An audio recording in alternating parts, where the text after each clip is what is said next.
In today's interconnected world, political speech no longer stays confined within national borders.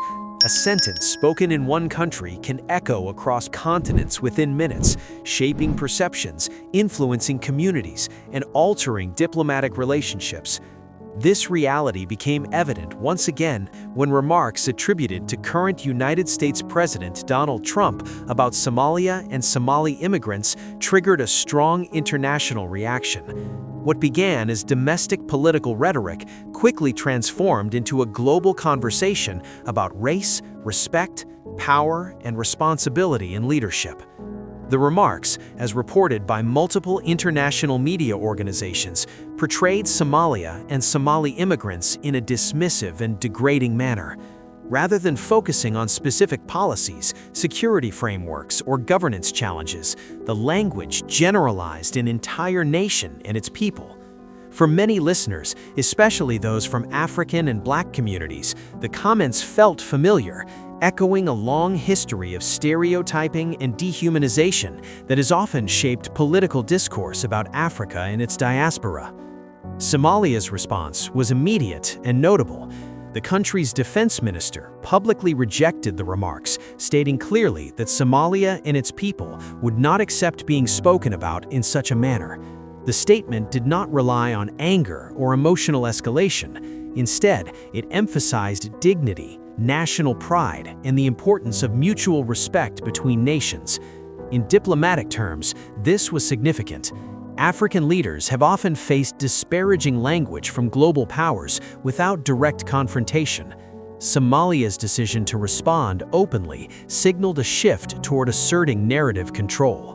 To understand the weight of this response, one must consider Somalia's historical context. For decades, the country has been associated internationally with civil war, instability, and humanitarian crises. While these challenges are real, they do not define the totality of Somali society. Somalia is also a nation of traders, scholars, entrepreneurs, and resilient communities who have survived extraordinary hardship. By responding to the remarks, Somalia's leadership aimed to challenge the one-dimensional image often imposed on the country. The defense minister's words also carried meaning for Somalis living abroad. The Somali diaspora is one of the largest and most active African diasporas in the world. From North America to Europe, Somalis contribute to their host countries as workers, business owners, students, and public servants. At the same time, they maintain strong ties to their homeland through remittances and humanitarian support. When Somalia is insulted on the global stage, the impact is felt directly by these communities. In the United States, the reaction was especially intense within Somali American populations. Minnesota, home to a large Somali community, became a focal point for public discussion. Community leaders expressed concern that such rhetoric could increase discrimination, harassment, and social isolation. For many Somali Americans, the issue was not abstract politics, but lived experience. They understood that language used by powerful figures can influence how neighbors, institutions, and authorities perceive them. Representative Ilhan Omar, herself a Somali American, condemned the remarks and highlighted their harmful nature. Her response reflected a broader concern shared by many Black Americans.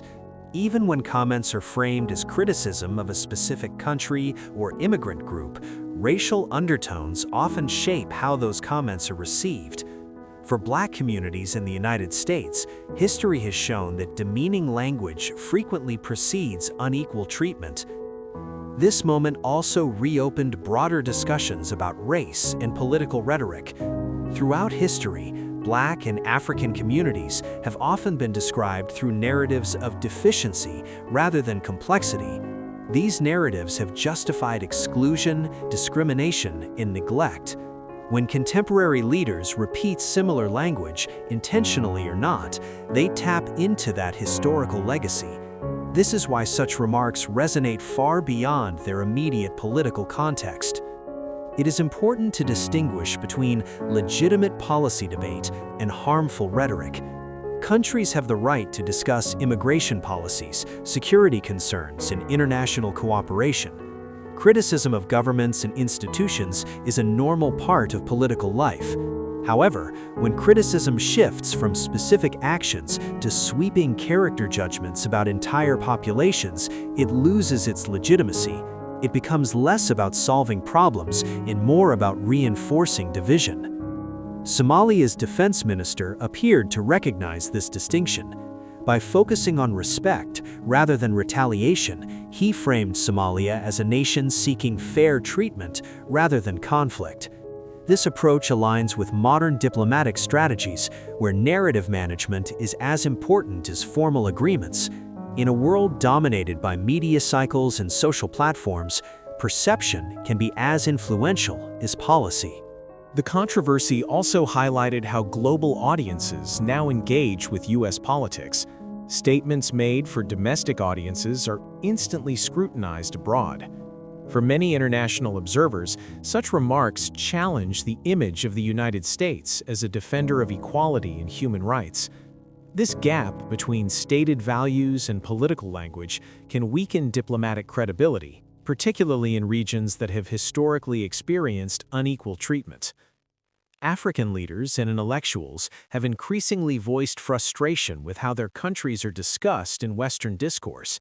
Many argue that Africa is still spoken about as a problem to be managed, rather than a partner to be engaged.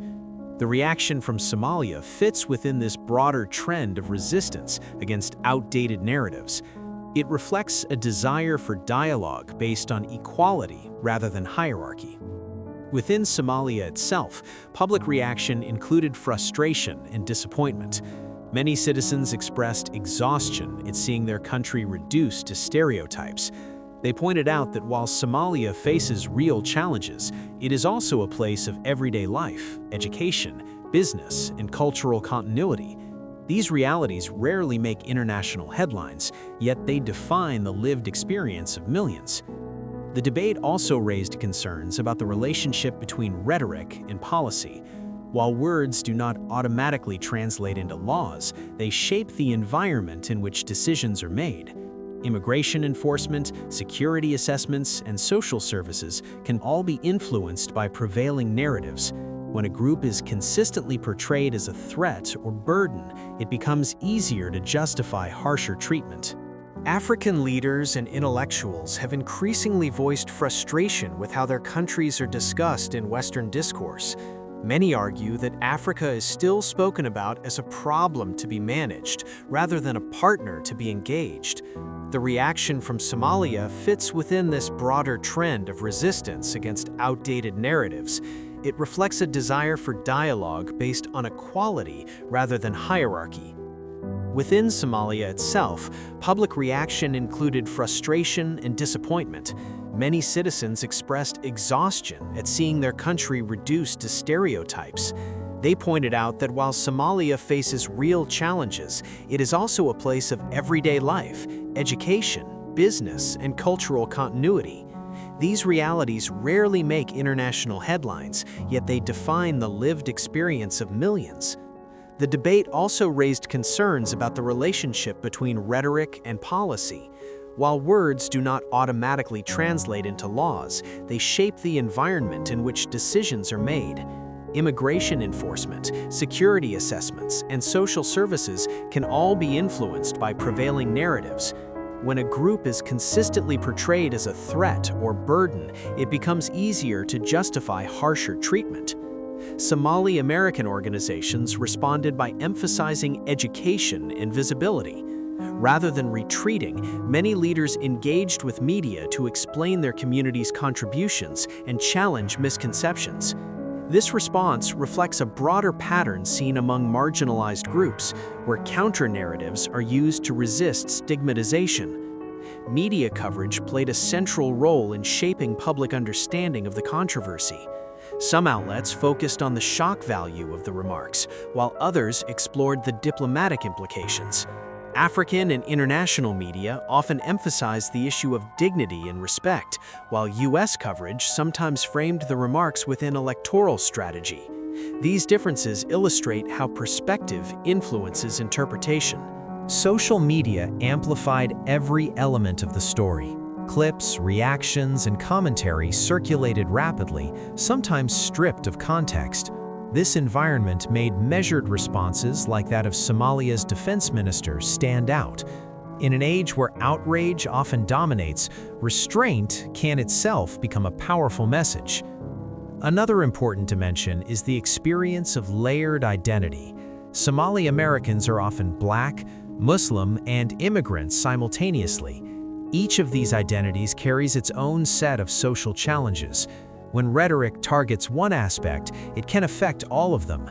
This layered vulnerability explains why the remarks resonated deeply beyond Somalia alone. From a global perspective, the incident illustrates how diplomacy has evolved. Governments now respond not only to official statements, but also to political rhetoric. Public speech has become a form of soft power, capable of strengthening or damaging relationships. Somalia's response suggests a recognition of this reality. Looking ahead, the long-term impact of this episode remains uncertain. The controversy may fade from headlines, or it may influence future diplomatic interactions. Much depends on whether political leaders choose to escalate divisive language or move toward more responsible discourse. For communities affected by such rhetoric, however, the consequences are immediate.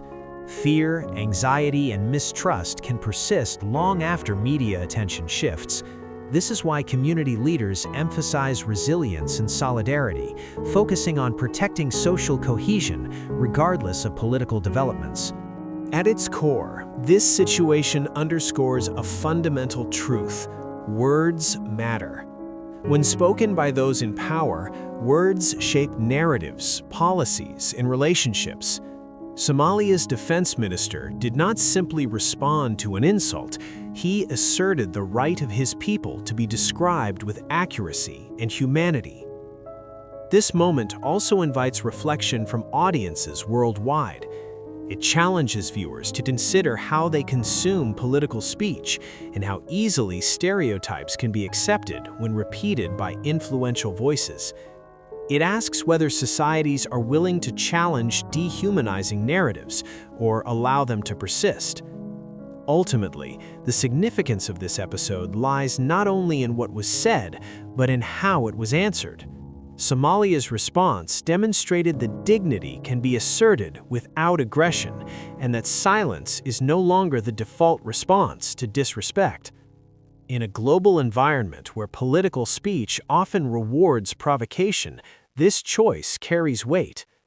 As international politics continues to unfold in the public eye, the lesson remains clear. Leadership is measured not only by strength or popularity, but by responsibility. The way leaders speak about others reflects the values they uphold. In that sense, this controversy is not just about Somalia or the United States, it is about the standards the world chooses to accept in political discourse.